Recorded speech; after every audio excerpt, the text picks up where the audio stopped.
Sweet name ఏంటో మీ ఎవరికైనా తెలుసా? తెలిస్తే నాకు కామెంట్ సెక్షన్‌లో చెప్పండి. ఎప్పుడు స్వీట్ షాప్‌కి వెళ్ళినా ఆహ్, శాండ్విచ్, కాలా జామున్, బెంగాలీ రసగుల్లా అని డిఫరెంట్ డిఫరెంట్ నేమ్స్ చెప్తున్నారు.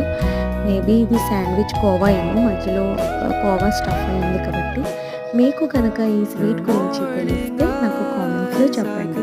ఈ స్వీట్ టేస్ట్ మాత్రం చాలా బావుందండి. కాలా జామున్ టేస్ట్ మిక్స్ అయ్యి కొంచెం కాలా జామున్ కంటే టేస్ట్ ఇంకా బాగుంది ఇది. సో ఈ స్వీట్ నేమ్ తెలిస్తే నాకు కామెంట్స్లో చెప్పండి.